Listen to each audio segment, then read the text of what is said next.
네, 오늘 말씀은 요한복음 계속해서 강해를 이어가도록 하겠습니다. 향유옥합을 깨뜨린 헌신이라는 제목으로 요한복음 12장 1절로 8절 말씀 같이 나누도록 하겠습니다. 함께 합독하도록 하겠습니다. 6월절 엿새 전에 예수께서 베다니에 가셨다. 그곳은 예수께서 죽은 사람 가운데 살리신 나사로가 사는 곳이다. 거기서 예수를 위하여 잔치를 베풀었는데 마르다는 시중을 들고 있었고 나사로는 식탁에서 예수와 함께 음식을 먹고 있는 사람 가운데 끼어 있었다. 그때 마리아가 매우 값진 순나드 한 향유 한 근을 가져다가 예수의 발에 붓고 자기 머리털로 그 발을 닦았다. 온 집안에 향유 냄새가 가득 찼다.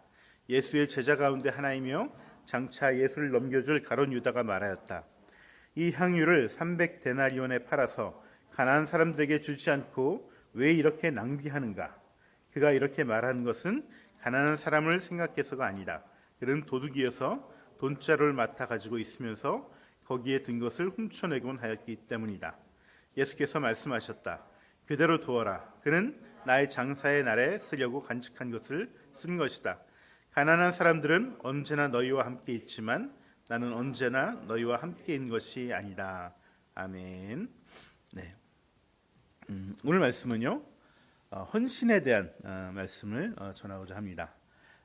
우리의 신앙은 헌신하는 신앙인가, 아니면 그렇지 못한 신앙인가? 하나님은 어떤 신앙을 더 기뻐하실까? 당연히 헌신하는 신앙을 더 기뻐하십니다.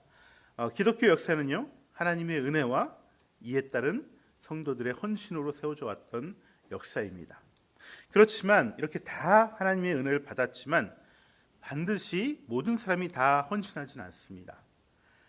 그래서 제가 오늘 말씀 가운데 나눌 거는 첫 번째로는 우리는 왜 헌신하게 되고 또 그렇지 못한 사람은 왜 생기는가, 그 이유에 대해서 한번 살펴보고자 합니다. 그리고 두 번째는 우리가 드리려는 헌신은 무엇이어야 되는가, 무엇을 바탕으로 해야 되는가, 그 헌신의 본질적인 것에 대해서 함께 살펴보려고 합니다. 먼저 본문의 배경과 문맥을 잠깐 좀 살펴보면요, 오늘 말씀은 지난주 나사로의 소생 사건과 이어지는 본문입니다. 예수님께서는 자신의 부활을 미리 보여주시기 위해서 사랑하는 나사로를 정말 그 아픔 가운데도 내버려 뒀다가 죽은 다음에 소생시키는, 이 나사로의 소생은 부활이 아닙니다. 부활은 다시 살아났다가 다시 죽으면 부활이 아니죠. 이거는 그 소생된 거예요. 예, 소생된 겁니다. 그래서 이것을 통해서 가르쳐주기 위해서, 알려주기 위해서 이 일들을 또 준비를 하셨던 것입니다. 그래서 하지만 이 정도의 어떤 그 부활급은 아니지만 소생이지만은 이 나사로의 소생은요, 굉장히 당시로서는 파격적인 거였어요. 왜냐하면 죽은 지 사흘이 지났고 이미 썩은 냄새가 무덤가에서 진동을 했기 때문에 그렇습니다. 그래서 예수님께서 왔을 때 마르다는 이미 죽은 지가 나흘이나 돼서 냄새가 난다라고 이렇게 예수님께 얘기했어요. 저도 뭐 죽은 사람의 어떤 그 냄새를 잘 맡아보진 못했지만은 예전에는 지금처럼 이렇게 영안실이 냉장 시설이 되어 있지 않기 때문에 초상집에 가면 이게 시체 썩는 냄새가 났다고 얘기를 합니다. 그래서 우리가 향을 피우는 이유도 그런 이유가 하나 더 있는 거예요. 그 시체 썩는 냄새를 좀 가리기 위해서 향을 피운 것이죠. 뭐 우리도 그 맡아보진 못했지만은 뭐 만약에 생선 한 토막을 냉장고에 안 넣고 부엌에다 그냥 놔두고 한 3, 4일 지나면은 아주 향기로운 냄새가 나지 않습니까? 네, 고양이들이 아주 좋아하는 냄새들이 나는데 그걸 생각해 보면은 아마 그 상황이 이해가 될 것 같습니다. 이렇게 죽어서 냄새까지 나는 사람이 살아서 걸어 다니니까 그리고 이제 잔치집에서 예수님과 함께 또 식사를 하면서 웃고 떠들고 있으니까 이 나사로는 이미 정말 그 살아있는 것 자체로, 그냥 앉아있는 것 자체로도 예수의 부활을 증언하는 사람이 돼버린 것이죠. 그래서 사람들은요, 이 나사로 이야기를 듣고 나서 앞다투어서 예수님을 따라다니는 그 추종자들이 더 많아지기 시작했습니다. 하지만 아이러니하게도 이렇게 나사로의 부활 사건이 있은 다음부터 소위 말하는 사내딩 공의의 사람들과 이 종교 지도자들은 이제 예수님을 죽이려고 더욱더 혈안이 됐고요. 예수님뿐만 아니라 이 나사로도 약간 이게 좀 위험하다, 요주의 인물로 찍혀가지고 틈을 잡고 있었던 그런 상황이었어요. 그래서 온 세상이 지금 예수님과 나사로의 이목이 집중되어 있는 상황, 그리고 죽이려는 상황입니다. 그런데 예수님은 다시 한번 이 명절에, 그러니까 수전절 다음에 지금 6월절이죠. 한 3, 4개월 정도의 텀이 있는데 맞아서 예루살렘으로 다시 오고 있고, 또 어느 때처럼 베단이라는 이 마을에 들리셨습니다. 예수님이 늘 즐겨 찾고 마지막까지 들리셨던 이 베단이라는 곳은요, 그 이름이 어떤 뜻이냐면은 고난의 집, 가난의 집이라는 이름을 가지고 있는 그런 마을입니다. 이름처럼 이 베다니 마을에 살고 있는 사람들은 하나같이 뭔가 사연이 있고 힘든, 또 병이 있고 가난한 사람들이었습니다. 본문에 있었던 이 향유옥합을 깨트린 사건은 마태복음, 마가복음에도 나타나는데, 마가복음에서는 이 일이 시몬이라고 하는 문둥병자 집에서 있었던 일이라고 얘기를 하고 있어요. 네, 그 시몬이라는 문둥병자 집에서 나사로의 부활을 축하하기 위해서, 그리고 그 나사로의 부활을 일으켰던 예수님을 환영하고 맞아주기 위해서 이런 잔치를 벌였다는 것이죠. 우리가 문둥병자라고 하면은 레위기에서 정한 대로 성전의 제사에 참여할 수 없는 사람들입니다. 한마디로 부정한 사람들이죠. 예수님은 이렇게 하나님께 나아가서 예배드리기 힘든 사람들, 드릴 수 없는 사람들이 늘 관심 1순위였어요. 예수님에게는. 그래서 특별히 예수님은 이 베단이란 마을을 자주 찾아왔었고, 또 이 나사로 이 남매들 늘 또 사랑하고 가까이 하셨습니다. 그리고 그곳에서 성전에서 제사드리고 예배드릴 수 없는 사람들을, 그 사람들에게 예배를 받으셨던 것이죠. 물론 베다니에 살고 있던 사람들은 아직까지 예수님이 하나님이라는 생각을 하지 못했습니다. 예수님이 하나님의 아들이고 또 하나님이라는 생각은 부활을 경험한 이후에 비로소 초대교회가 생겨지면서 정립되어진 생각들이고요. 그 전에 있던 분들은, 그 전에 공생의 기간 동안 만났던 사람들은 예수님을 하나님이라고 생각하지는 못했죠. 하지만 그냥 그 예수님과 함께 교제하는 시간, 만남의 시간들이 너무나 좋았고, 예수님에게 힘을 얻고 또 치유를 받았고, 이런 것들이 너무나 좋아서 예수님 앞에 나아왔던 것입니다. 그리고 예수님은 정말 이런 불가촉 천민 같은 사람들을 정말 서스럼 없이 그들과 함께 식사하고 함께 교제했다는 것이죠. 여러분, 고대 유대인들의 식사는요, 좀 굉장히 좀 특이한데, 이게 식탁이 이렇게 있으면은 우리처럼 지금 뭐 이게 이런 뭐 입식 식탁이 아니라, 그러니까 약간 낮은 좌식 식탁이에요. 좌식 식탁. 우리 밥상 같은 그런 식탁에 둘레를 삥 둘러 앉아서 서로 비스듬하게 누워서 베개 하나씩 끼고서 이렇게 누워서 이렇게 식사를 하면서 이야기를 나누는, 마치 우리 집에서 늘어져 있을 때 TV 앞에서 이렇게 옆으로 늘어져서 이렇게 과자 먹고 있을 때 그런 모습처럼 그렇게 아주 편안하고 오픈된 모습으로 식사를 하게 됩니다. 그래서 이 식사 자리는 아무나 초대하지 않습니다. 아무나 초대하지 않아요. 어떤 사람을 초대해서 그 사람과 식사를 한다는 것은 이제 그 사람 나와 가족과 같은 사람이다, 정말 형제와 같은 사람이다 라는 사람만 초대하고, 또 초대를 응하는 사람도 나도 이제 저 사람하고 나 가족처럼 지낼 거야, 그런 사람들만 이제 초대를 응하게 되는 것이죠. 예수님은 이렇게 당시에 소외되었던 사람들을 정말 가족같이 여기시고 그들과 교제하고 하나님으로서 그 교제를 통해서 예배를 받으신 거예요. 요한복음을 제가 계속 얘기하면서 강조했던 거 있죠. 예수님은 찾아가는 성전으로 우리 가운데 오셨다는 거. 성전에 갈 수 없는 자들을 위해서 찾아가서 그들과 함께 교제하며 그들의 예배를 받으셨다는 것이죠. 이것이 주님의 공생의 사역의 어떤 근간이었습니다. 하지만 이런 가운데서도 몇몇 사람들은요, 예수님이 어떤 분이라는 것을 알아보고 찾아가서 자신의 가장 귀한 것을 드리는 귀한 헌신자들이 나타나기 시작했다는 거예요. 그 사람들은 대부분의 예수님을 통해서 큰 은혜를 받았던 사람들이 이렇게 헌신하는 자리까지 나오게 된 것이죠. 여러분, 헌신이라는 것은요, 내 것을 드리는 거지만 내가 받지 않았는데 줄 수는 없습니다. 이미 하나님으로부터, 예수님으로부터 받은 것이 있을 때 그 은혜가 차고 넘쳐서 감사의 마음으로 내가 반응하는 것이지, 그것이 헌신이지, 내 것을 없는 걸 쥐어짜서 드리는 건 헌신이 아니에요. 사람의 눈을 의식해서 막 헌금을 한다거나, 이거는 헌신이 아닙니다. 그걸 통해서 뭐 교회 재정은 좀 낮을 수 있어도 하나님께서 그거는 받지 않으십니다. 네. 그런 의미에서 저는 우리 하늘 닮은 교회에서 이런 헌신자들이 계속해서 나오기를 축원합니다. 은혜를 받은 것을 알고 깨달아서 주님께 감사의 마음으로 자원하는 마음으로 드리는 우리가 되면 정말 좋겠다는 생각을 해보게 됩니다. 우리가 이제 가정교회를 이제 시작하려고 그러는데 가정교회 목자 목녀들을 보시면 이 목장을 담당해서 이 목원들을 보살피는 분들이 이제 목자 목녀들인데 이분들을 보시면은 정말 받은 은혜로 인해서 정말 너무 열심히 헌신하는 분들이 너무나 많이 있습니다. 그래서 그 목자 목녀에게 간증들을 들어보면요 정말 눈물 없이 들을 수 없는 그런 간증들이 너무나 많습니다. 한 영혼 한 영혼 세우기 위해서 정말 목사보다도 더 열심히 사역하는 목자 목녀분들을 보면은 정말 이해 못할 정도로 그런 분들까지 있는 것이죠. 그냥 교회 다니면 되는 거 아니야? 꼭 그렇게까지 헌신해야 되는 거야? 라고 이해할 수 없다라고 얘기하는 분들도 계십니다. 그래서 가정교회를 보시면은 저희처럼 개척 초기부터 가정교회로 개척한 교회도 있지만 우리나라에 있는 가정교회 대부분은요 그냥 전통적인 그런 교회에서 가정교회로 전환한 교회들이 굉장히 많이 있습니다. 대부분 가정교회를 이렇게 전환한 교회를 보면요 대부분 진통을 겪습니다. 진통을 겪어요. 대부분 교인들이 왜 우리가 이런 것까지 해야 되냐 따지게 되고 불평불만하게 됐죠. 대충 만나서 차나 마시고 헤어지면 되는 거지.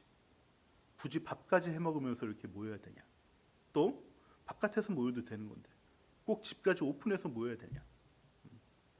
시켜 먹으면 되는 거 아니야. 왜 꼭 굳이 해먹어야 되냐. 이러면서 굉장히 이게 불평불만들이 많다고 그래요. 그리고 또 이렇게까지 우리가 전도를 해야 돼? 그냥 우리끼리 그냥 모여서 교제하면 안 돼? 이렇게 따지는 분들도 굉장히 많다고 그럽니다. 효율성을 따지고 귀찮은 걸 싫어하고 낄끼리 문화에 길들여진 현대인들에게 이 가정교회의 모습은 굉장히 불편하고요 받아들이기 힘든 모습인 것은 사실입니다. 그래서 가정교회로 전환하는 교회들을 보면은 대부분 그 교회의 구성원 숫자가 한 반으로 줄어들어요. 다 나가버립니다. 우리 여기 못하겠다. 다른 교회 가버립니다. 그래서 대형 교회들은요 이 가정교회로 전환하다가 반대에 부딪혀서 실패하거나 포기하는 경우가 많이 있어요. 교회가 정말 반으로 딱 줄어들 거 각오하지 않으면 그거 할 수가 없어요. 하지만 그렇게 줄어드는 것을 각오하고 전환한 교회들은요 다시 이전처럼 부흥을 합니다. 그리고 그 대부분은 예수님을 전혀 몰랐던 분들로 다 채워집니다. 이렇게 가정교회가 쉽지 않지만 성공하는 가정교회를 보면은 그 안에 반드시 헌신하는 목자와 목녀들이 있다는 것이에요. 그러면 이 목자와 이 목녀들은 목장과 목원들을 위해서 왜 그렇게 헌신을 할까? 그것은 받은 은혜가 크기 때문에 이렇게 한다는 것입니다. 헌신하는 사람들은요 받은 은혜가 무엇인지 알고 또 그 은혜가 너무 귀해서 헌신을 하게 되는 것이에요. 저도 가끔씩 또 어떤 분들한테 이런 얘기를 듣죠. 목사님, 이렇게 사모님 너무 열심히 우리를 또 살펴주셔서 감사합니다. 이렇게 얘기 듣습니다. 저희가 그럴 때마다 하는 얘기는 똑같습니다. 우리가 받은 은혜가 더 큽니다. 받은 은혜가 더 크기 때문에 내가 할 수 있는 겁니다. 어떻게 그렇게 사시면서 그거 할 수 있으세요? 받은 은혜가 더 크기 때문에 그렇습니다. 어떻게 장애인 시아버지를 모시면서 그렇게 마지막까지 집에서 함께 모실 수 있었어요? 그 대답도 동일합니다. 받은 은혜가 있기 때문에. 그 은혜가 비할 바가 되지 못하기 때문에 어렵지만 감당할 수 있는 거예요. 여러분 신앙생활을 하는 데 있어서 이 은혜를 아는 것이 정말 중요합니다. 이 은혜를 알면요 점점 신앙이 자라고 성장합니다. 그리고 성장한 만큼 관계에서 자유함을 얻고 행복해지게 됩니다. 은혜를 알기 때문에 그 은혜에 보답하려는 그 보은하려는 마음이 생겨지고 그 은혜로 인해서 헌신하게 되는 것이죠. 우리 보은자매 이름이 한자로 어떤 건지는 제가 잘 모르겠지만 이 보은이라는 게 정말 중요한 거예요. 은혜를 반응하는 거. 그게 아닌 거는 배덕하는 거죠. 배은하는 거고. 망덕, 덕을 잃어버리는 겁니다. 반면에 헌신을 못하는 이유는 이 은혜를 알지 못하기 때문에 그런 거예요. 은혜를 알지 못하고 깨닫지 못한 사람들의 특징은요, 주고받는 것들을 자기 기준으로 명확하게 하는 사람들이에요. 내가 이만큼 했으면 이만큼 받아야 되고요, 또 받은 게 있으면 주어야 됩니다. 근데 문제는 그 기준이 내 기준이에요. 내가 원하는 것을 받았을 때만 은혜고 그것을 자기 기준으로 그만큼만 갚습니다. 내가 보기에 옳은 것만 인정하고 그것만 주고 받으려고 합니다. 오늘 본문에 나오는 가룟 유다가 딱 그런 사람입니다. 가룟 유다는 처음부터 예수님을 좋아해서 따른 것이 아니에요. 자기가 원하는 것을 줄 수 있다라고 생각했기 때문에 예수님을 따랐어요. 가룟 유다는요, 진로 땅이라는 그 우리말로 하면 열혈당 당원이에요. 이 열혈당이라는 건 뭐냐면 당시에 로마 제국에 치하에 있었을 때 무력으로 힘으로 이 로마 제국을 무찌르고 다시 주권을 찾겠다는 그런 사람들의 모임이 열혈당입니다. 가룟 유다는 예수님 만나고 나서 야, 이분 범상치 않은 분이라는 걸 깨달았어요. 그분들이 하시는 능력과 기적을 보면서 야, 이분이라면 로마 제국을 한 방에 보낼 수 있다. 그래서 다윗과 솔로몬의 영광을 다시 되찾을 수 있고 이스라엘이 다시 재건할 수 있다라고 믿었습니다. 그래서 그분의 제자가 되고 따랐던 것이죠. 즉 자기가 원하는 것을 받을 수 있기 때문에 따랐다는 것입니다. 하지만 시간이 거듭될수록 예수님은 자기가 원하는 것을 주지 않았어요. 속 시원하게 로마와 이 썩어빠진 종교 지도자들을 제압하고 성전을 정화하고 잃어버린 국권을 찾아야 되는데 예수님은 늘 하는 것이 그냥 배단위 같은 곳에만 찾아다니시는 거예요. 뭔가 좀 덜 떨어진 사람들하고만 교제를 하시고 그러니까 속이 답답했던 것이죠. 그래도 언젠가는 한 방이 나올 거야. 꼭 참고 따라다녔는데 이쯤 되면 뭔가를 하셔야 되는데 안 하시니까 이 가룟 유다 특단의 조치를 취한 것입니다. 그게 바로 예수를 팔아먹은 거예요.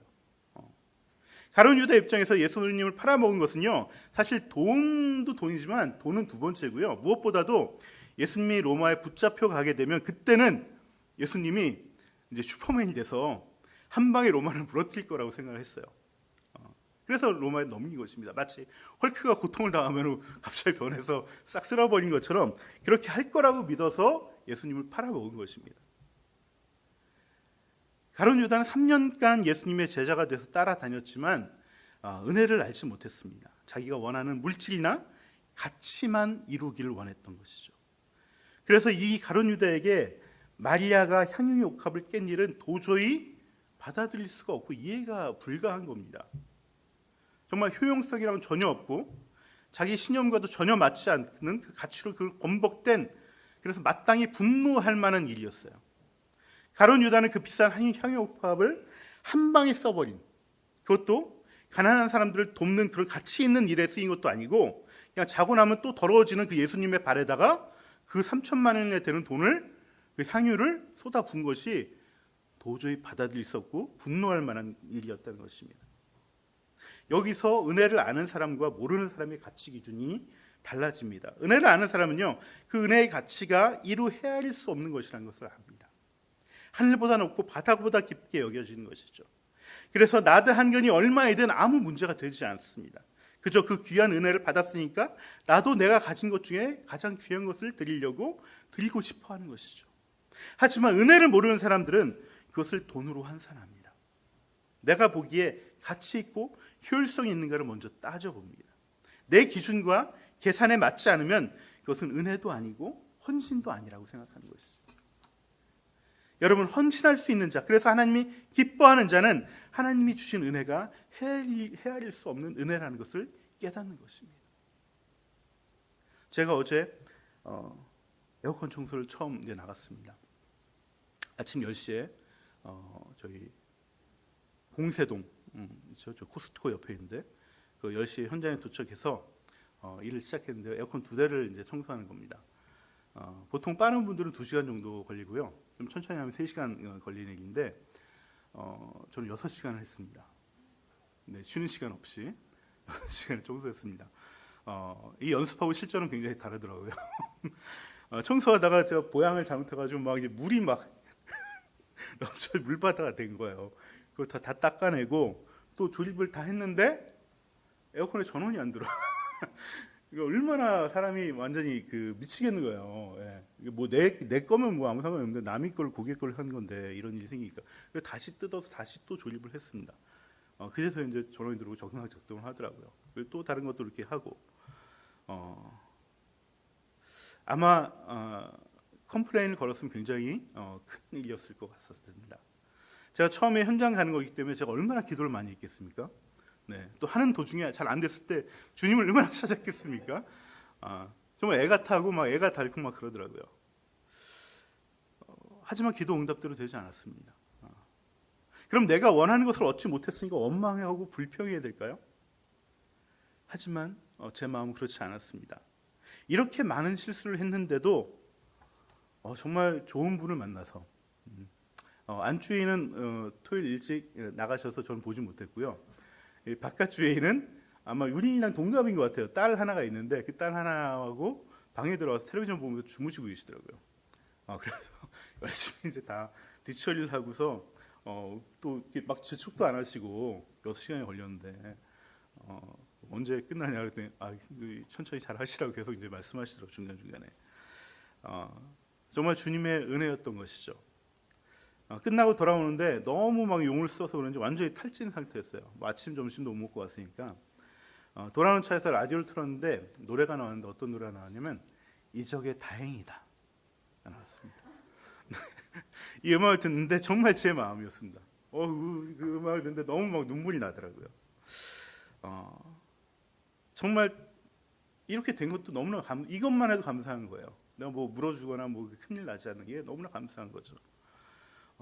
그래서 어제 너무 감사해서 가자마자 이 감사에 사무치는 마음으로 어제 받은 돈 12만 4천 원을 헌금 계좌에 넣었습니다. 정말 돈의 크기를 떠나서 주님께 받은 거라고 생각하니까 그 모든 거 다 드리고 싶은 거예요. 이렇게 드리는 게 정말 주님께서 기뻐하시는 일이다 생각이 드는 것이죠. 여러분, 어느 상황에서도 은혜를 기억하는 것, 감사하는 것, 이것이 하나님이 기뻐하시는 그 헌신을 드리는 통로라는 것입니다. 저는 이런 헌신을 우리 모두가 함께 드렸으면 좋겠어요. 두 번째로 헌신의 내용과 기초에 대해서 한번 살펴보면 좋겠습니다. 오늘 본문을 보시면요, 헌신하는 사람이 3명이 나옵니다. 3명이. 하나는 오늘 본문의 주인공이 마리아였고요. 다른 2명은 마르다와 나사로였습니다. 마리아는 순전한 나드 한 근을 주님께 드렸고, 마르다는 잔치를 감당하느라고 봉사의 헌신을 드렸습니다. 나사로는 예수님과 함께하는 그 교제의 헌신을 드렸습니다. 이 3명 가운데 가장 은혜를 받은 사람은 누구일까요? 나사로겠죠. 죽었다 살아났으니까. 가장 큰 은혜를 받은 사람은 나사로였을 것입니다. 그러면 누가 가장 큰 헌신을 드렸을까요? 나사로는 놀고 먹었으니까 헌신하지 않은 것은 아닐까? 마리아는 엄청 귀하고 비싼 것을 드렸으니까 가장 귀한 헌신을 드린 사람은 아닐까? 아니요, 그렇지 않습니다. 오늘 본문은 너희가 받은 은혜가 크니까 마리아처럼 가장 귀하고 비싼 것을 드리라는 말씀이 아닙니다. 이 3명의 헌신은 모두 예수님께서 기뻐 받으시는 헌신이었어요. 사람마다 그 당시의 상황과 은사와 또 형편에 따라서 봉사가 필요하면 봉사로 헌신하고 주님과의 교제가 필요하면 그 교제 헌신을 드리는 것 다 하나님께서 귀하게 받으십니다. 헌신의 가치는 내가 드리는 것의 내용에 따라서 상대평가로 순위가 매겨지는 것이 아니라 그 사람의 마음 중심에 따라 절대평가로 매겨지는 거예요. 우리가 주님의 은혜를 헤아릴 수 없어서 가장 귀한 것을 드렸다면 주님 역시 그것이 작은 것이라 할지라도 크게 받으시고 또 크게 사용하십니다. 예수님은 성전에서 두렙돈을 드린 과부를 보고서 기뻐하셨습니다. 여러분, 두렙돈이란 것은 지금 가치로 따지면 500원, 1000원 하는 정도예요. 1000원, 2000원 하는 정도입니다. 그것을 드렸다라고 뭐라 하지 않고 오히려 과부가 정말 귀한 것을 드렸다라고 예수님이 칭찬하시고 기뻐하셨습니다. 오병이어의 기적을 일으킨 하나의 도시락, 값으로 따지면 5,000원 될까요? 많으면 10,000원 될까요? 그거 받아서 뭐 달라지겠습니까? 그걸 뭘 할 수 있겠습니까? 아마 이 도시락 드린 아이도 이거 가지고 예수님이 뭘 하시려는 기대를 하고 드린 건 아닌 것 같아요. 그냥 그 순간에 내가 가지고 있는 가장 귀한 것을 감사의 마음으로 드렸을 뿐이에요. 하지만 예수님은 그 작아 보이지만 그 큰 헌신을 통해서 5,000명을 먹이셨던 것이죠. 오늘 본문이 말하고자 하는 것은 헌신의 크기가 아닙니다. 헌신을 한다는 것은 어떤 의미인가를 말하고자 하는 것이죠. 왜 마리아는 예수님에게 가장 귀한, 자기가 정말 귀한 그 향유 옥합을 깨트려서 부어주었을까요? 어떻게 보면 가룟 유다의 말대로 한순간 분위기를 위해서 너무 오버한 거 아닌가? 이런 생각이 들 수도 있습니다. 사실 저에게도 유다와 같은 모습이 있어서 만약에 우리 교회에서 3천만 원의 돈을 누군가 한순간에 예배를 위해서 이렇게 드렸다라고 그러면은 잘 받아들이지 못했을 것 같아요.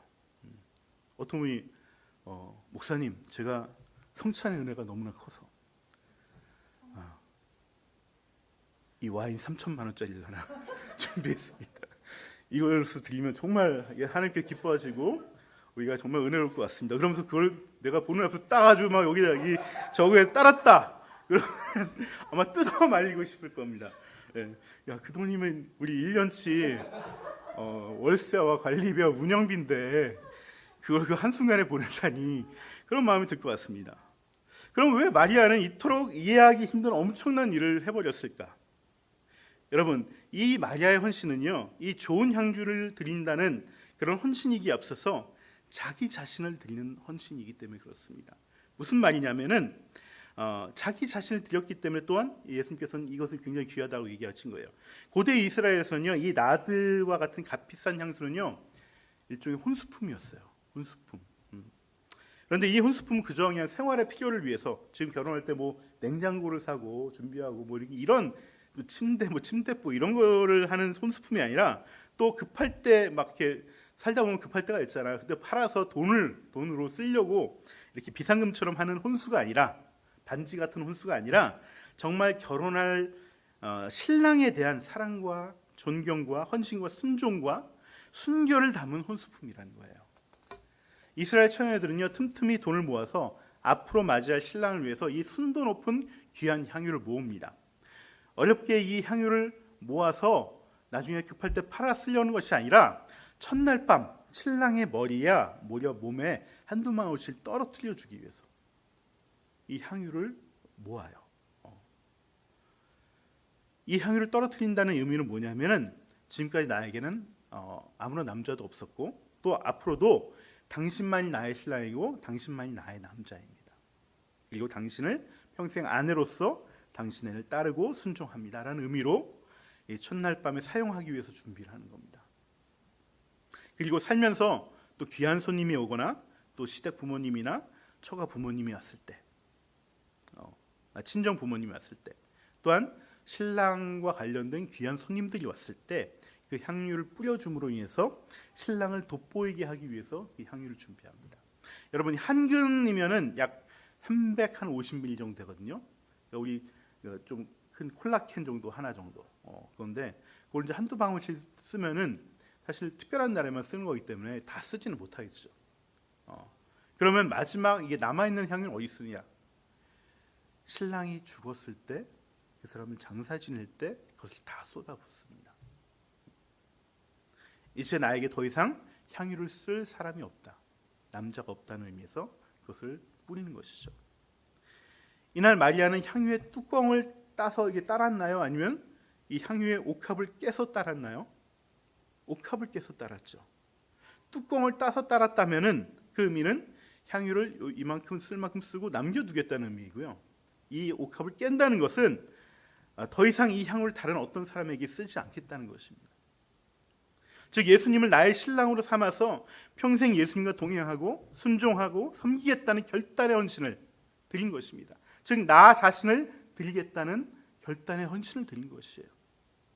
오늘 본문에 3명의 헌신자가 나오지만 특별히 이 마리아의 헌신을 강조한 이유는 마리아가 엄청 비싼 것을 드렸기 때문이 아니라 주님에 대한 순종과 사랑과 섬김의 결단을 했기 때문에 이 마리아의 헌신을 귀하게 여겼다는 것입니다.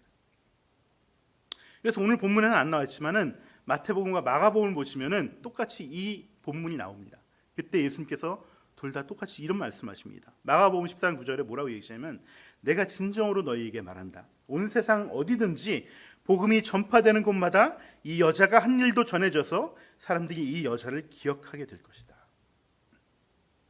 여러분 복음을 전하실 때 VIP를 섬길 때 이 마리아란 여인이 깬 향유 옥합을 기억하시면서 전하십니까?